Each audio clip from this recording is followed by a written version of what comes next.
And I'm Tom Kennemer. It's been a little more than 24 hours since the twister swooped down on the Airport Road area. Tom, of course, our team of reporters has been on the scene minutes after this deadly tornado struck. Give me a medic down here! We need a paramedic up here!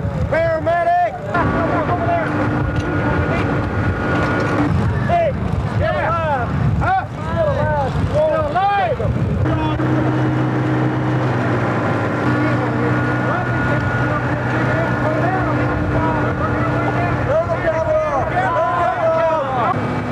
A scene of unparalleled heroism in the wake of catastrophe. A tornado, the most powerful force in nature, drops from the clouds in a thunderous roar. It was huge. You know, you couldn't think it was a tornado until you just see it. You know, it looked like the shape of a tornado, like just a huge cloud. Impossible to believe all this destruction took place in a matter of seconds. Cars tossed end over end, others hurled into buildings. Roofs were torn from their buildings like rice paper. No one had time to prepare. I mean, I saw the tornado. There wasn't anything I could do. You know, it was, I pulled in, I seen it, so I pulled in the parking lot, and as I did, cars were lifting up off Airport Road and flipping like this. I got down and laid down on the front floorboard of my truck, took every piece of glass out of it. Throughout the night, rescuers worked feverishly to free trapped victims. It was a scene repeated hundreds of times during the course of the night. In all, 17 people died. This is where most of the people died. It used to be an apartment complex behind the Westbury Shopping Center. Heavy machinery didn't level it. The storm did.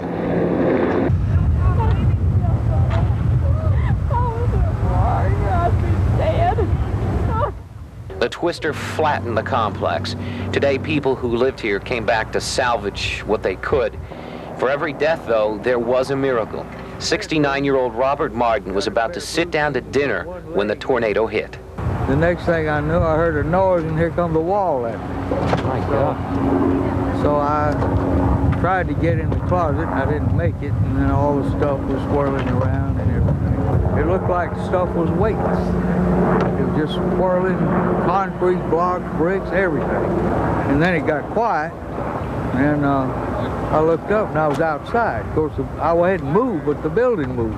There were other miraculous survivals. The owner of what's left of this grocery store found himself buried in a shower of debris. I had an idea to run to the beer cooler. I figured that might be the best place. And I got to the back and opened up the beer cooler door, and that's when everything started falling on me. And I just remember laying there and everything piling up around me. And it just seemed to go on forever. And then when it finally let up, I realized I was okay and I could move, and I was able to kick my way out and get out.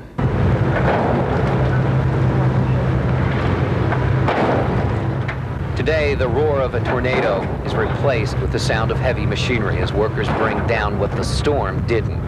The damages will likely soar into the tens of millions. To the survivors, that means very little. A store, you know, a store is nothing. I mean, I feel for the people who lost their homes. That's more important.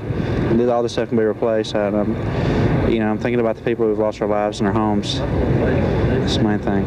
Drew, it has been difficult on all of you. We thank you. One resident in that area that was devastated actually videotaped what was happening right outside his home. Luckily, Greg Talley was not hurt, but as you can see, the dark, ominous funnel moved so quickly, its victims didn't even have a chance. The tornado touched down in several areas, leaving irreparable damage. Buildings, homes, churches, a school were destroyed. What once stood as Westbury Shopping Center, now just a pile of rubble. It will certainly take Huntsville a long time to recover from this. Look at that. It is huge. You understand why the destruction was so great. A mass appeal for help is receiving tremendous response. Exhausted workers have continuously pushed on, searching for survivors, piecing together all that they can after the rapid onset of this twister.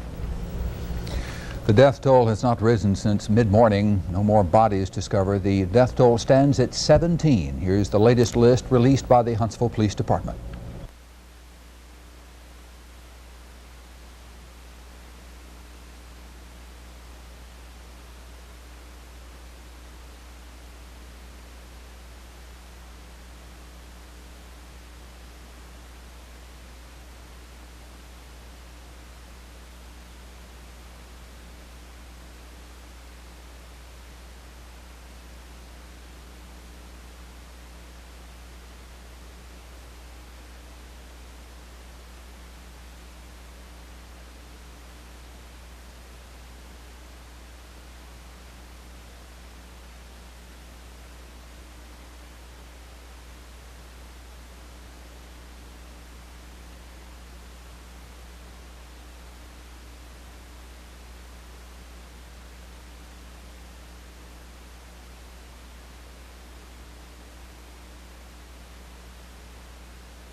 Almost 500 people were injured, 300 of those treated and released with minor cuts and bruises. More than 150 remain hospitalized with serious injuries.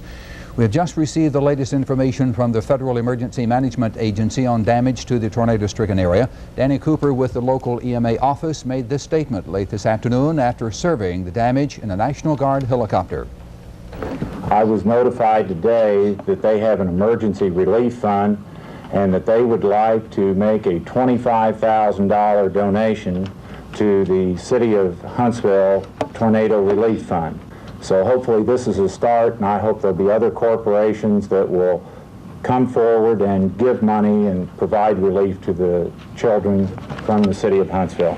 Steve, in order to do that, I'd like to present this to you. Thank you very much. We appreciate it. Thank you.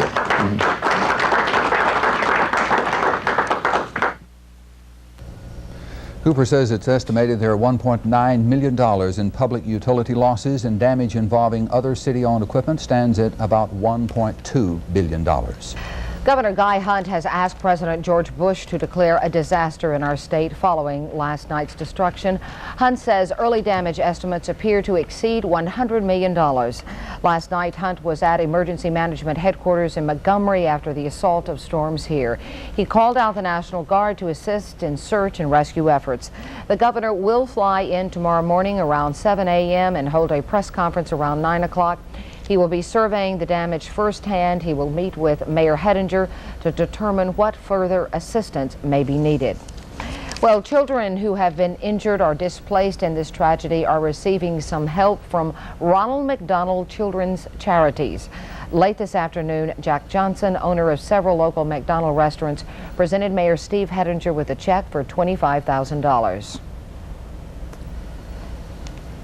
Johnson did that. He had just opened a store at the intersection of Airport Road and Whitesburg Drive, and that McDonald's was untouched. He said that was kind of his way of saying thanks. We have also received word from the Kroger Company based out of Nashville, Tennessee. That company likewise has made a donation to the Red Cross Disaster Relief Fund, that donation of $10,000. Company saying thanks. We'll be back in just a moment. All of the video that we have seen, we know this was a devastating tornado indeed. Ranking it with other tornadoes in the valley that have hit this area. Well, this tornado is the worst ever to hit Huntsville proper. Back in 1974, the Tanner tornado that came across Limestone County and into the Harvest community took 13 Harvest community lives. Madison County. Madison County, right, out of a total of 28 in that tornado. But this definitely ranks as the worst tornado ever to hit Huntsville. And we're noting now that it is approximately the 5th worst ever to hit the state of Alabama. Goodness. So a major consequence. We'll have a report here on the strength of the storm in just a few minutes. But let's take a look ahead. We've got a lot of people that are involved in a lot of cleanup operations that are going to need to know what the weather situation is going to be. And the answer is very cold. Right now we're looking at a reading of 35 degrees with winds gusting at times to 26 miles per hour. That gives us a wind chill, or a feels-like temperature of 10 degrees. Overnight tonight, with winds remaining gusty, that wind chill temperature could be down around 0 and the actual air temperature near 20. Our morning low was 37 degrees. We managed only 44 before dropping to the current reading. Humidity is at 59%. Dew point is at 22 degrees, and it's continuing to dry out with those gusty west winds. 1.5 inches of rain in the past 24 hours associated with those severe storms, which ironically puts 1989 over the top as the wettest year in history, at least according to the notations that we've made. Now, across the valley at this hour, we are seeing some light snow flurries. It's coming down pretty well, as a matter of fact, in downtown Huntsville at this hour. But with temperatures above freezing on our roads, don't expect any accumulations. Now, here's the radar over the last several hours. Very, very spotty in nature. Snow, by its nature, usually shows up in little puffs on our radar. But for the most part, this has been very light and extending approximately down to the river. There is the possibility of some light accumulations, particularly on yards up in the northeastern corner of the viewing area, but generally across the valley, no concern for accumulations or driver difficulties. The roads remain too warm for any of those flurries to remain on the roads. It will melt as the evening progresses, even with temperatures that will become bitterly cold. Here's a look at the southeast. No other precipitation. The storm system has moved rapidly to the northeast and out of the south, leaving us with a clear indication of the passage of this cold front. You can see quite clearly where the cold front is located. This is extremely cold air. This is that unstable cloud mass that currently sits over the Tennessee Valley. We can take a closer look at it, and you can see how spotty in nature it is and how it kind of ends back here to the west. Overnight tonight, as the storm system pulls on to the northeast, so will the clouds, and we will gradually be moving back toward some clearing conditions as well as an end to the flurries. But definitely cold temperatures, possibly dropping into the teens across the valley. Most everybody will be seeing readings in the low 20s. This is what we expect tonight, ranging from about 19 to about 22 degrees. Coldest spots will be higher elevations because the winds remain gusty, the air remains mixed, and the coldest air normally is at higher elevations. Here is our nowcast, which calls for blustery winds, a hard freeze, and possible teens tonight. We'll be looking tomorrow for slow improvement in that circumstance. The tomorrow forecast calling for returning sunshine, decreasing winds, and continued cold. Afternoon temperatures in the low 40s with overnight readings that will be dropping into the upper 20s actually. Remainder of the extended outlook sees partly cloudy conditions until the first part of next week with gradually warming temperatures. And we'll be ready for sunshine tomorrow, even if it's spotty just Absolutely. a little bit. Thank you, Bob. We'll be back in a moment with more on the aftermath of the killer tornado.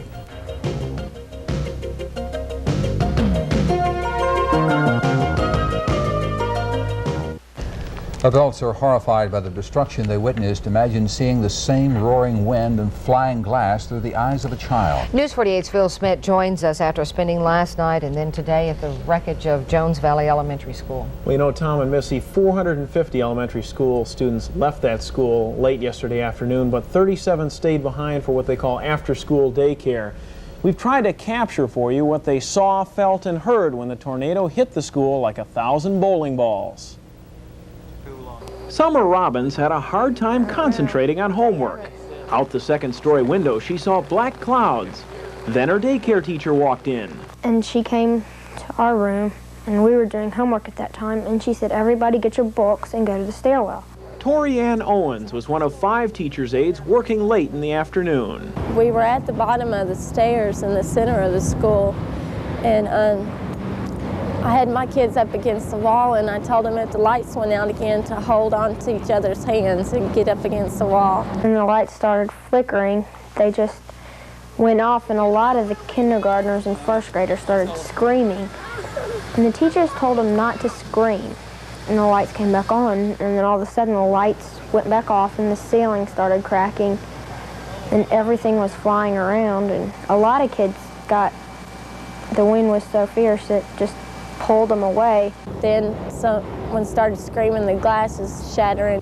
Roy Campbell was part of a crew painting inside the school. I had the kids in this other hallway. We moved them over to the other one, and I was holding on to one kid and the teacher, keeping being for them going past me. But when it picks you up and takes you down the hallway, dragging you, stuff falling on you, ain't no further you can go. All of a sudden, there was no walls, and it sounded like a freight train was coming through. 2 guys from the paint crew had grabbed some of my kids, and we threw our bodies on top of them, and then everything just started caving in. The kids were screaming, and then you didn't hear anything but stuff falling in and screams. Once outside, the teachers begged for help. Nobody knew that there were kids inside the school building until 45 to an hour later. We went knocking on car windows and telling them to turn around and go get help. Onlookers this morning stared silently. 37 children, 3 teachers, 5 painters, and 2 custodians surviving a building that's demolished is a miracle. Workers sift through the rubble, looking for the school's computer and some other equipment. A table and a bent chalkboard jut from what used to be the second story. The demolished school is a tremendous loss. Getting everyone out safely was heroic. We did what we had to do. I mean, there was no heroic involved. I mean, I'm sure someone else would have done the same thing in my position. You know, ironically, Tom and Missy, Summer told me that yesterday morning the first graders at that school watched a movie about tornado safety. And very timely. Yeah. Very shortly thereafter, they needed every word of it. Bill, when and where will the students go to school after they've lost theirs? Well, the day has been spent very busily down at the Huntsville Schools Board's office. They decided that all the kids can go down to the Challenger School. The Challenger School is our newest school in town. It can hold about 1,600 students. Right now they've got about 1,000.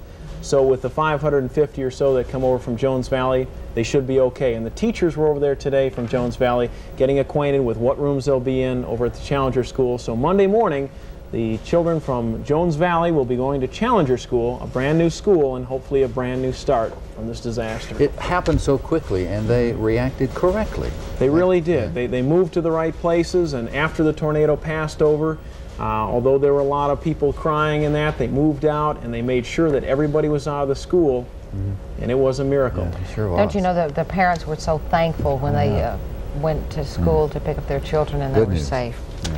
Thank you, Phil. You're welcome. When we come back, a warning from Huntsville Police. Huntsville Police tonight are again warning anyone who does not live in the Airport Road area to stay out. Chief Rick Ottman says police are issuing passes for people who need to be in that area. Anyone caught could be arrested or could face citation if they do not leave when asked. Tonight we'll be utilizing Alabama State Trooper helicopters for flyovers with night visual aid devices, so we'll be able to pick people out that are in the areas that don't belong there. We will have undercover agents working in the areas that have been destroyed, looking for looters. We had one case of looting last night. We put an individual in Madison County Jail, the state troopers did, for looting in the Airport Road area. Chief Ottman says Huntsville Police, along with the National Guard and the Alabama State Troopers, have searched the area 3 times and currently are searching the area with canine units. Again, police warn you to stay out of the area if you don't live there. As you would expect, the storm damage has caught the attention of public officials throughout our state. In fact, as we speak, disaster assistance is in the works as our state's lawmakers see firsthand the destruction the tornado left throughout the city. And it means a lot to have seen it and know it. It just makes you want to work even harder on it. So the elected officials that can make it and offer their help, and they can make phone calls in a minute that really do help us. So that's important to us. Well, I'm shocked by the devastation. For a tornado, this is the most devastation I've ever seen. And it must be a huge size tornado to cause this kind of devastation. It's unbelievable. I flew in this morning. I alerted the White House last night to the fact that Alabama would have a request coming and for them to alert FEMA to that. Today, my office in Washington is working with the White House to find out what kind of assistance might be available. I think in the long term, we have many businesses that were damaged here. They will need some assistance. We have many homes that were destroyed, and they will need assistance. And then the local governments, the city and the county governments, have incurred great expense, and they will need some assistance. So we're going to be looking at all of those things and see what kind of backup support that we can provide. Governor Guy Hahn and disaster agency officials will review the damage in the morning. Huntsville should receive some type of aid in the near future. Well, as the day wore on, rescue and cleanup workers in the Airport Road area were able to get a better handle on the damage there. And Tom, the area hospitals were able to better determine exactly what their performance levels were, and as Huntsville recovers from those tornadoes. Well, hardest hit among city hospitals was Crestwood, just across the street from the stricken Westbury Shopping Center. Ironically, the debris blocking Airport Road prevented more victims from being sent there. What happened was that most of the people who were injured in this area that couldn't get out of the area because of the power lines being down and just the general situation in the area came here. We saw about 100 injured people within a very short period of time. The nursing staff and the physicians in the area all pitched in and took care of the situation. A lot of the doctors in this general area were part of the victims, the doctors and the nurses and the employees and that sort of thing. I mean, this particular point, we were the only place in the area that had power. The Crestwood Hospital sign was going full blast, and people were kind of attracted to this area to find out about their loved ones and to get a status on people that they had lost in the confusion and that sort of thing. Did you have any help from Washington? That story coming up.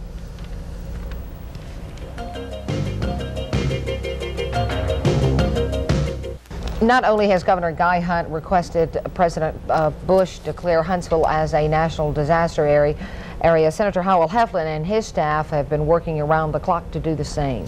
Well, joining us live from Washington is Senator Heflin. Senator Heflin, we appreciate you being with us. Let me ask you first, do you think there's a chance after the hurricane and the earthquake, are there any funds left for Huntsville? Oh, there will be making available. You know, you have to provide for disasters for this country. You know, we provided disasters for foreign countries in the past. Certainly, domestic within the United States borders, you ought to have the top priority, and we will. Senator Heflin, how would these funds be beneficial, let's say, to homes and businesses? Are we talking about low-interest loans or? Well, there's a wide variety of assistance. Number one is that a FEMA group comes and coordinates all of it. There is such things as removal of debris that is taken care of, which can be a big cost there, that this is carried out by the federal government. Then you have situations like where government property, schools, streets, bridges are torn down. The federal government provides funds to the county and to the city to rebuild those. And then the individuals, depending on various people in various categories, farmers, for example, will be able to handle it just like it would be in a drought situation. And then you've got low interest rate loans that are available for businesses and for individuals. Senator Heflin, let me ask you, did you plan on visiting the disaster area? Well, we're trying to come. We may be able to come tomorrow. We don't know yet. We are in the closing days of this session, and there's a lot of legislation that affects Huntsville that we have to shepherd and see that nothing happens, such as the space program, the SDI program. And we are also trying to see if it's possible to get some sort of overall coverage. In a number of instances, you have to pass legislation. They have done it in regards to Hugo, which gives certain waivers. So we are looking at all legislation and trying to do it. If I can, I feel like my first duty is here because this is where I can help the most. But if the event, I want to come and see it, and I'll do it just as soon as I can, as long as it's not to be any detriment to the passage of legislation and other activities which could help. Senator Heflin, you have we've talked earlier in the day, and you told me you were very shocked at the video, the devastation that you had seen. We've talked with the FEMA team, which has already surveyed some of this damage, and they do think it's going to run into the hundreds of millions of dollars. We have damage here. Well, you know, we got tremendous damage. You know, actually, your fatalities are probably greater than what happened in South Carolina as to the fatalities.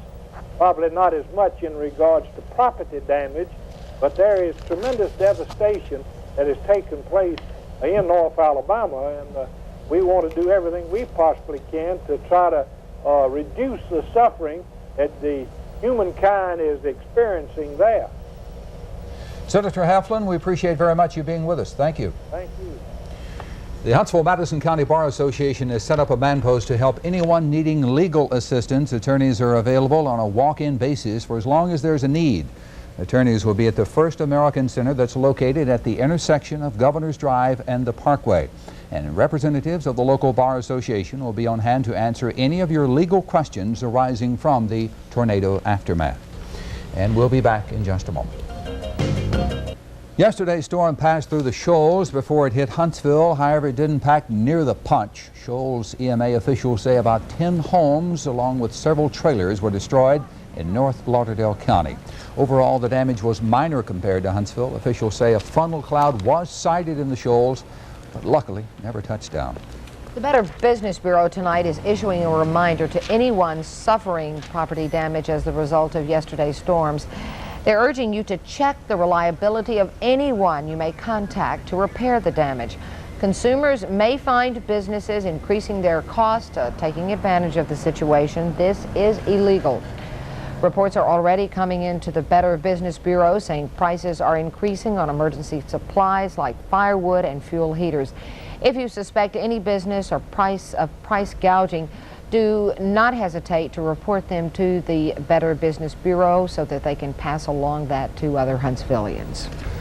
Huntsville utility crews have been working non-stop since the tornado hit yesterday around rush hour. In southeast Huntsville, about 13,000 homes were without power this morning. Bill Yell, spokesperson for the Huntsville Utilities, now joins us by phone. And Mr. Yell, how's the power restoration coming? Well, as about 5 p.m. this evening, we estimated that we were down to about just 2,000 customers that were out of power. And a number of that area is the area around Tony Drive and Airport Road, where the businesses and houses are just not there anymore. Bill, will the crews continue to work throughout the night? Yes, we're going to have some crews working throughout the night. A lot of the workforce we will be sending home in a little while to get a good night's sleep so they can start first thing in the morning again. Bill, I know it's going to be cold out there tonight, and last evening you said something about possibly surrounding communities sending in crews to help. Did that happen today? Yes, we have received some crews from both Decatur and Scottsboro utilities that have come in to assist us in the restoration. We know you've been up all night, and then today you sound tired. Yes, it's been a long day. Yeah.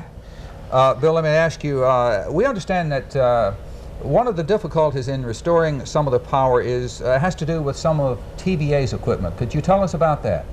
Okay, part of the problem is along Airport Road and even up Carl T. Jones Boulevard, the poles that were there were steel structures, were TVA poles. TVA was on the top and we were underneath them. And they're on the ground. We went and surveyed them late this morning, and it's just amazing how many of those that are on the ground.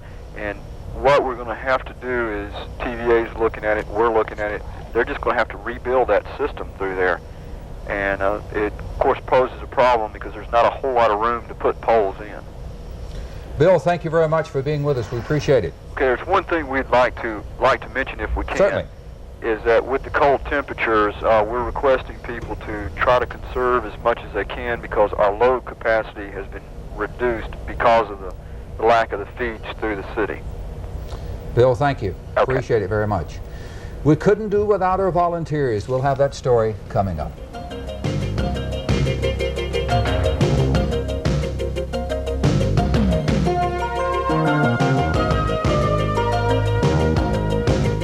There's been an overwhelming response from people all over the Tennessee Valley, folks wanting to help out.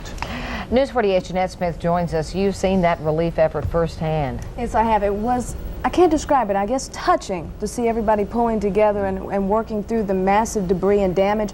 And with the destruction of last night's tornado and loss of power that occurred as a result, many people were left without warm homes or places to stay. What will happen to them? J.C. Shelter was the last place David and Georgia McCrae expected to spend the night. But when last night's disaster struck, they found themselves with nowhere to go. It was something that you had never experienced before, and it was just different. Last night, police advised the McCraes that many homes in the Waterford Square neighborhood were destroyed, and they would have to wait until morning to enter the demolished area.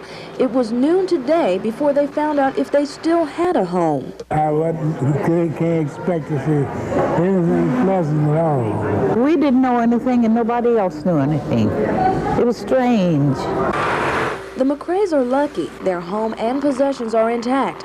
And because of this woman, they have a temporary place to live. My husband was in the military he was retired military, and I'm a widow now, and in the Navy we were always taught to help each other, and that was the way we wouldn't have survived if we hadn't. There was plenty of food and clothing at the shelter this afternoon, but officials with the JCs expect that to change. I really expect we will have more people spending the night here tonight because the cold, the weather is going to get to a lot of people that don't have any way to fix food, they don't have warmth, and tonight we're going to use every one of these beds, I would say, and use up all of this food. And we've got a good staff of people here. The Red Cross and JCs are working together like we've been a team for a long time. The Red Cross is extremely pleased. More than 700 people showed up within the first couple of hours they opened to donate their gift of life. The Red Cross is now offering counseling for disaster victims and their families. And we'll start meeting their individual needs, try to get them back into a house of their own, get some clothes, get some food for them, get some personal, bedding and essential household things. We'll start that tomorrow. This is a one-on-one counseling, and here's where disaster victims need to go. Well, first, the Red Cross is still taking blood donations at 1101 Washington Street. And here's where you need to go if you want that disaster counseling, the Raymond Jones Armory. It's behind Mr. Steak on South Parkway, and they'll be open tomorrow from 9 to 6 p.m. Thank you very much, Jeanette. Whenever there is a power outage that lasts more than just a few hours, you need to make sure to throw away all food that could potentially spoil. Joining us here, an expert tonight from the Alabama Cooperative Extension Service, Jackie Eiffel. How long will food last in a freezer once, let's say, you have lost power? Okay. Missy, a full freezer will stay, the fruits will stay frozen for 2 days. If it's half full, a day. And after that time, then you would need to make other provisions. Jackie, any certain foods you need to throw away after you've had a Well, if the food contains ice crystals, you can safely refreeze. You need to be careful with your meat, poultry, milk, any of those products containing cheese, soft cheeses and things of that nature.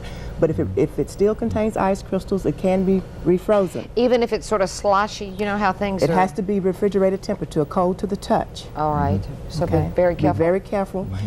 Need to inspect each item to make sure. And I think one thing that I remember is don't keep opening and closing the freezer. Keep it closed. You might need to cover with blankets or insulate with paper, newspaper, that would help. If it's going to be out longer, maybe some dry ice might be needed. All right. Okay. Thank you. All right. Thank you very much, Jackie.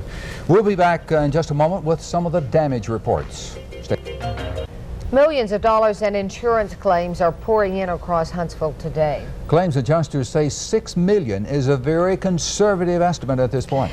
Right. And sunrise time, an important time for the rescue workers. Well, a lot of folks will want to be out with first light in the morning, and we checked here. 6:22 is when we expect to see sunrise tomorrow. Of course, we're getting into shorter days this time of year, but you should be able to have sunlight beginning at 6:22.